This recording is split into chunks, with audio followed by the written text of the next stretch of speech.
जो आरोपी दोषी पाए जाते हैं उनको फांसी ही होती है। एक ही टर्म है कैपिटल पनिशमेंट की, मतलब फांसी। मौत। जी, महिला या पुरुष होने की बात नहीं, अपराधी का कोई जेंडर नहीं होता है। मेघालय में हनीमून मनाने गए राजा रघुवंशी और सोनम रघुवंशी के मामले में रोज चौंकाने वाले फैक्ट्स सामने आ रहे हैं। जैसे पत्नी ने अपने पति की हत्या की साजिश रची, उसने अपने प्रेमी और उसके दोस्तों के साथ मिलकर इस वारदात को अंजाम दिया। पुलिस इस मामले में पत्नी सोनम रघुवंशी को गिरफ्तार कर चुकी है। वहीं जो मीडिया रिपोर्ट सामने आ रही हैं, उसके मुताबिक सोनम ने अपने पति राजा रघुवंशी की हत्या करने का जुर्म कबूल कर लिया है। मतलब सोनम बेकसूर नहीं, बेवफा निकली। हालांकि गवाहों और सबूतों के आधार पर यह फैसला माननीय अदालत को तय करना है कि कौन कौन कसूरवार है और कौन निर्दोष है। लेकिन अगर, जी हां, अगर अब तक जो जानकारी सामने आ रही है वो सही साबित हुई और आरोपी सोनम रघुवंशी को अदालत की तरफ से दोषी करार दिया गया, तो क्या यह मामला रेयरेस्ट ऑफ रेयर केस माना जाएगा? सोनम रघुवंशी को फांसी हो सकती है, उम्र कैद यानी आजीवन कारावास की सजा सुनाई जा सकती है क्या? दरअसल यह सवाल इसलिए है क्योंकि सुप्रीम कोर्ट के एडवोकेट अनिल कुमार श्रीनेत को मैं यहां कोट करना चाहूंगा, जिनके मुताबिक राजा रघुवंशी के मामले में यह रेयरेस्ट ऑफ रेयर का मामला बन सकता है, क्योंकि एक तो हनीमून से पहले बिल्कुल ठंडे दिमाग से मर्डर की प्लानिंग की गई और दूसरा कुल्हाड़ी जैसे तेज धारदार हथियार से राजा को मारा गया और फिर उसे खाई में फेंक दिया गया ताकि बचने की, उसके जिंदा रहने की कोई गुंजाइश न रहे। नमस्कार, बहुत बहुत स्वागत आप सभी का। नवभारत टाइम्स आप देख रहे हैं। मैं रविंद्र सिंह आपके साथ और मेरे साथ मेरे सहयोगी दिनेश मिश्र जी हैं। दिनेश जी ने रेयरेस्ट ऑफ रेयर केस और सोनम रघुवंशी और राजा रघुवंशी को लेकर navbharattimes.com हमारी वेबसाइट पर एक पूरा विस्तार से आर्टिकल लिखा है। उसकी हेडलाइन दिनेश जी ने रखी भी यही है कि राजा के सिर पर कुल्हाड़ी से वार ही दिलाएगा सोनम रघुवंशी को मौत की सजा। क्या यह रेयरेस्ट ऑफ रेयर केस है? Dinesh ji, rarest of rare case क्या होता है? सोनम रघुवंशी अगर दोषी पाई जाती हैं, उनको उम्र कैद या फांसी होती है। अगर ये रेयरेस्ट ऑफ रेयर केस होता है तो क्या फांसी दी जा सकती है? और एक महिला को हमारे देश के कानून के हिसाब से फांसी दी जा सकती है क्या?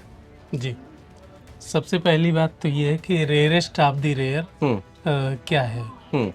संविधान में वैसे कोई आधिकारिक इसकी परिभाषा नहीं है। अच्छा, मतलब ऐसी कोई परिभाषा नहीं है। 1980 में क्या हुआ था कि एक केस था बेचन सिंह बनाम स्टेट ऑफ पंजाब। तो उस केस में सुप्रीम कोर्ट ने सुनवाई के दौरान ये बात कही थी, रेयरेस्ट ऑफ द रेयर का मामला जो है उसने कोर्ट किया था। ठीक है।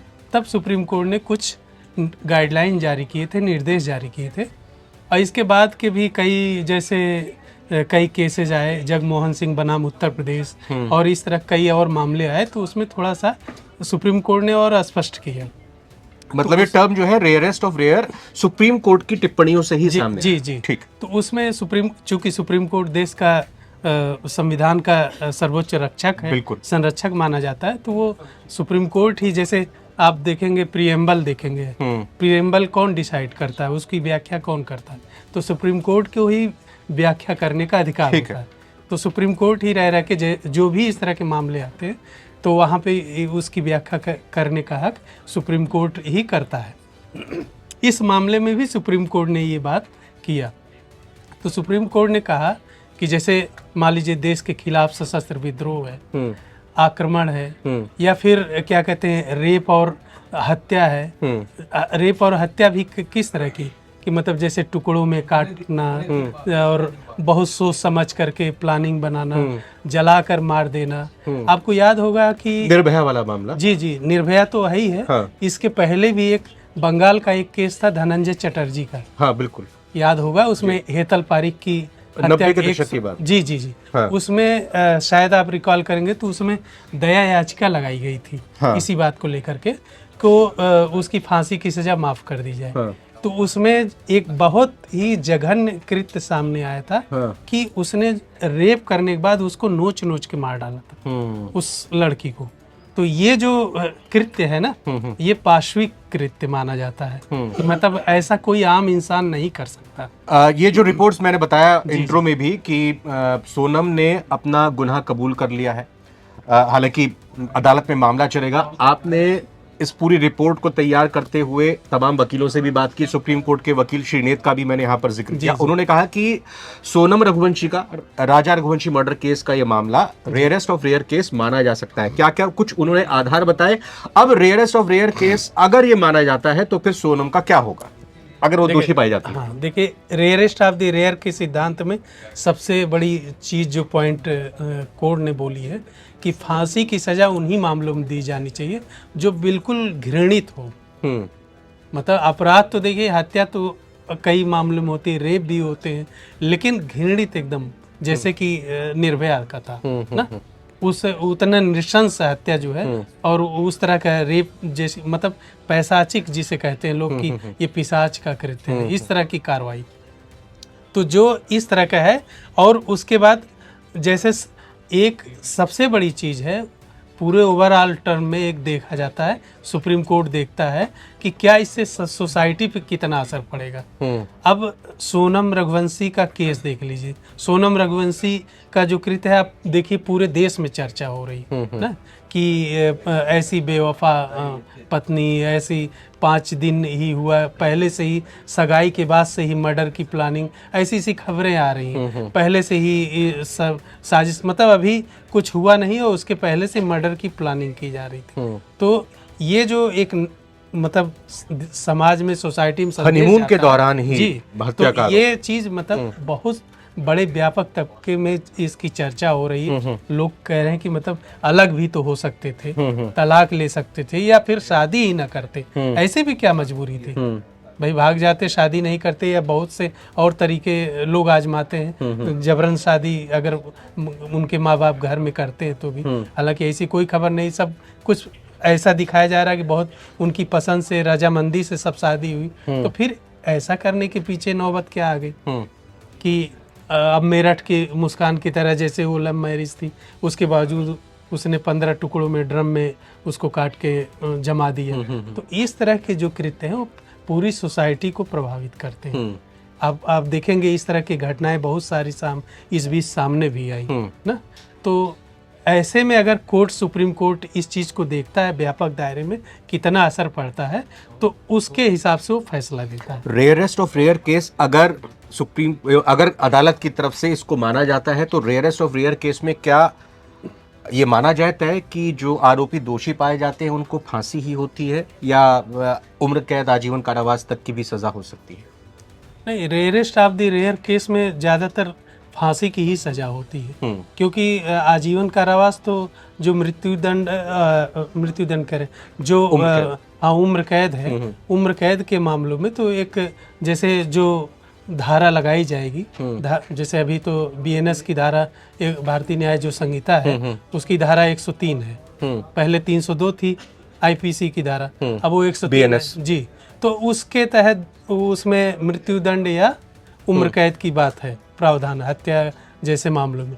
लेकिन अब अगर रेयरेस्ट ऑफ द रेयर का मामला बनता है तो उसमें एक ही टर्म है, कैपिटल पनिशमेंट की, मतलब फांसी, मौत, सजाए मौत। जी जी। अच्छा, एक सवाल ये भी कि परिवार की तरफ से सोनम के सीबीआई जांच की मांग की जा रही है। दूसरा, अगर हम राजा रघुवंशी के पक्ष के परिवार के लोगों को देखें तो उनका ये कहना है कि जल्द से जल्द इस मामले में फैसला अदालत को लेना चाहिए। तो क्या फास्ट ट्रैक कोर्ट की तरफ से ये स्वतः ही संज्ञान कि मतलब जल्दी से जल्दी इस मामले को लेकर सुनवाई हो, ये स्वतः ही संज्ञान लिया जा सकता है, या फिर अदालत की तरफ से अपील की जाए? स्वतः संज्ञान वाली कोई बात नहीं, क्योंकि मतलब फास्ट जल्दी से जल्दी आए, समाज में संदेश जाए। सबसे बड़ी चीज है कि पुलिस की जांच कितने दिन में पूरी होती है। पुलिस की जांच ऐसे मामलों में अभी बीच में भी गाइडलाइन आई थी कि 2 महीने में पूरी हो जानी चाहिए पुलिस की जांच। लेकिन क्या होता है कि वो अब प्रोसेस इतना लंबा होता है, कई बार गवाह नहीं आते, कई बार फोरेंसिक जांच की, अब जांच भी तो का दायरा बढ़ गया है, फोरेंसिक जांच होती है, डीएनए फिंगरप्रिंटिंग होती है, और भी तमाम वॉइस की जांच होती है, टेक्स्ट मैसेजेस की जांच होती है। तो इन सब प्रोसेस में बहुत लंबा टाइम लग जाता है। आप देखिए आरजीकर केस मामले में, कोलकाता मर्डर के कितने दिन, साल भर तकरीबन होने जा रहे हैं, और वो अभी निचली अदालत में ही चल रहा वो हमने हैदराबाद में भी देखा था, डॉक्टर के साथ जो रेप किया था, वो उस मामले में काफी लंबा वक्त लगा। जी जी, बहुत वो टाइम लगता ही है। लेकिन अब ये है कि वहाँ से जैसे निचली अदालत से मामला फिर ऊपरी अदालत में जाता है, फिर हाई कोर्ट जाता है, फिर सुप्रीम कोर्ट जाता है।